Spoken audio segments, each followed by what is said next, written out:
Hello and welcome to another update. In this one will be much different from my usual content, as this will be an analysis that is heavily influenced by this prediction made by a Polish lieutenant colonel back in the 12th of January this year, where he made a prediction as to how the upcoming Russian offensive would go. I have, based on this, made an analysis based on the information we've received since the past 7 months, how Russia has played it out, how they've built up their troops, the amount of troops they have, and all of these things combined with what we've seen from Wagner and Wagner's specific role in this offensive. And this guy is way ahead of his time because he got so many things right that I can't give him credit for it, because mine is derived based on his analysis. So huge shout out to this Polish lieutenant colonel who's way too good for his rank. Taking a look at the actual operation. So this is my analysis based on the information I have and from the 1 year and 1 month I've now been reporting on the war. So this will be a 3-stage operation, and it will attack from 3 directions. 2 of them will be manned by Russian soldiers and the final one by Wagner soldiers. The colors are red for Russia, purple for Belarus, black for Wagner, blue for Ukraine, and every one of these circles account for 50,000 men. Most likely Belarus has less than that, but they will be filled out by volunteers or conscripted soldiers or mobilized soldiers. So a lot of different parts that will add up to a significant number just to deter any possible influence or interference by other countries, or to prevent Ukraine from attacking Belarus, just to divert the situation from Kiev. So the first part and the first direction will be Wagner. Wagner will be the signal that starts this whole operation. So currently Wagner has a presence in Belarus. And throughout the past few months, since they stopped fighting in Bakhmut, they have been recruiting new soldiers, they have been buying a lot of new equipment, and specifically a lot of drones. So the operation here for Wagner, the mission for Wagner, is that they will concentrate their forces to the south of the country, and then they will launch an attack into Ukraine from the north. The operation here will be focused on around Chernihiv. So what is Wagner's role in this war? It has been to fight in Bakhmut. Bakhmut was, the plan there was a meat grinder. They had to draw in as many Ukrainian soldiers as possible and grind them down as much as possible. That was Wagner's role, to cut down the size of Ukraine's military as much as possible. But then Bakhmut ended, and the quote-unquote uprising started, and Wagner was sent to Belarus. I now believe, and I firmly believe, that it was a setup, it was a plan, and this was all PR to make an excuse that they would go to Belarus, to make people believe, countries believe, the Ukrainian military believe that Wagner and Russia were not on good terms, that they were going to fight each other, that they could work together. So the plan here is to start a new meat grinder, and this one will be much bigger than Bakhmut. Wagner will launch an offensive into Chernihiv, trying to compete over the city and using Chernihiv as the new Bakhmut, using it as a new meat grinder. This will be to force the Ukrainians to fight against them here in the north, to draw attention from the south, reinforcements from the south, and reinforcements throughout the country towards Kiev, because we have seen from the start of the war that Ukraine prioritizes Kiev over the south, because the administration and the military administration and everything is located in Kiev. It will be very difficult for Ukraine if they lose Kiev, so their focus will be on defending Kiev. This will leave areas in between the north and the south to be fairly deserted in comparison to if there was no activity in the north. So Ukraine would send reinforcements towards the north from multiple directions to contest this battle over Chernihiv and deter this danger from Kiev. That is when the second stage begins, and the second stage is a Russian push. This one will take place between Kharkiv and Sumy, which I have reported on yesterday, based on some reports, that the Russian activity of deep reconnaissance groups have increased in the Sumy region. So the Russian plan would be to attack in between Sumy and Kharkiv, bypassing both cities and going towards Poltava. As for the south, they will start an assault towards Zaporizhia and further north towards Dnipro. So the goal here would be to encircle the whole Ukrainian army in the south. So this is why we're seeing not just defenses by the Russian forces, but also small-scale operations on the offensive here in the Kharkiv region.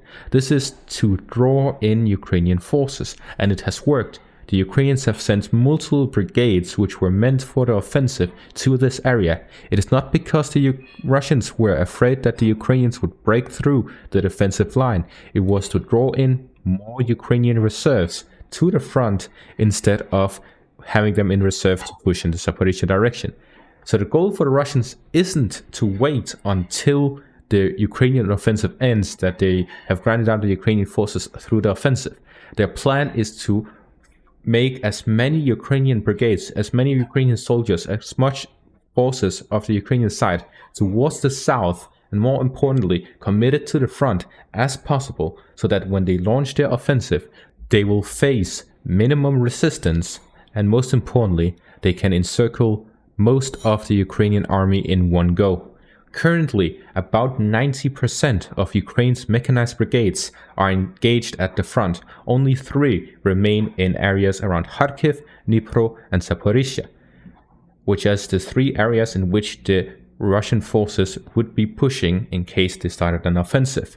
If these 3 brigades go to the front, or if the Russians start an offensive with far superior forces, they'd be able to break through these 3 brigades, and they would start an operation not to take these cities, but to outmaneuver the Ukrainian forces, go towards the supply lines, cutting them off by Poltava, and encircling much of the Ukrainian forces in the south.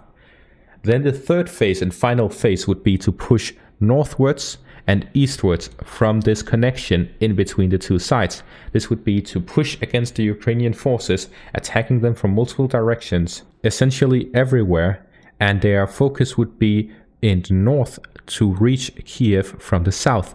So the Ukrainians would be fighting in the north against the Wagner forces, trying to make a Meatgrinder in Chernihiv, and the Ukrainian forces will be focusing on this Kiev area. So the Russian forces would try to flank them from the south towards the Kiev area and try to essentially cut off the Ukrainian forces fighting in Chernihiv against Wagner through the southern part. Belarus' role in this whole operation would be just to be on the defensive.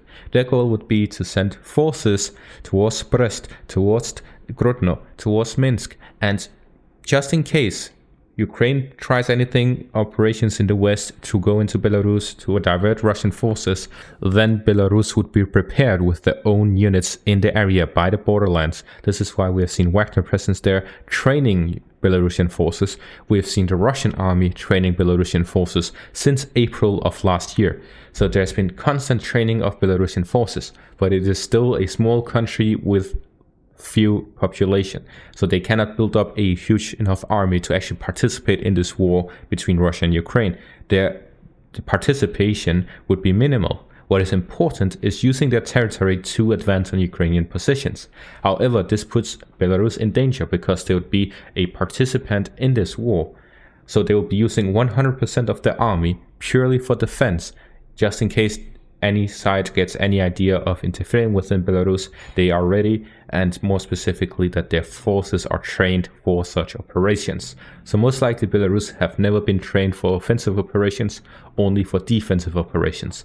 And the ones who will be on the offensive will be Wagner in the north and Russia in the east and the south. We have heard constantly from military experts and analysts that this is the plan that Russia has been planning to use, has had the intention to use from the very start, because encircling the Ukrainian forces, this is something that was reported by Western media already back in March 2022, over a year and a half ago. This was the same strategy that's been talked about. However, the main issue for Russia was that they didn't have enough troops and they didn't have enough coordination. Now, after a year and a half of fighting, they have the coordination needed to coordinate these larger armies. As for the manpower, they partially mobilized 300,000 troops. They had 200,000 at the start. They have incorporated the DPR, LPR, and so on militias into the Russian army. And on top of that, recently reported by Lukashenko and consistently being reported by both Peskov and Shoigu, these are all Russian officials, so of course there is the possibility of it clearly being a lie or exaggeration to make Ukraine fearful. But essentially they've been reporting that volunteers have been applying to the Russian army to a total of 250,000 from January 1st, 2023 until August 4th, 2023. So that would mean that the Russian forces would now number over 800,000. If Wagner forces concentrate their forces in Belarus from their conscription or from their recruitment across Belarus, Russia, and Africa, they could muster up 100,000 troops. 100,000 Wagner troops towards Chernihiv and 800,000 Russian troops in between the area of Sumy and down south to Zaporizhia. This would be a huge concentration of forces, and if they then make a push north of Kharkiv towards Dnipro and Poltava, south of Zaporizhia towards Dnipro and Poltava, then they would have the amount of troops necessary for such an operation. So I do believe this is the Russian plan. Will it succeed or not? That depends on Ukrainian capabilities, their planning, their defenses that they have built, and many, many factors. And most importantly of all of these is whether or not the West will continue sending the necessary weapons that Ukraine needs, because without weapons, without ammunition, they cannot even put up a fight. That is an essential that the Ukrainians need, and they're running low. They've been complaining especially about ammunition, because the Russians are firing significantly more artillery than the Ukrainians. And this is despite all of these countries supporting them, because they do not send as much as they use. So the Ukrainians are on a constant decline because they're reliant on Western support. That is going to be all for this analysis. Thank you all for watching and have a great day.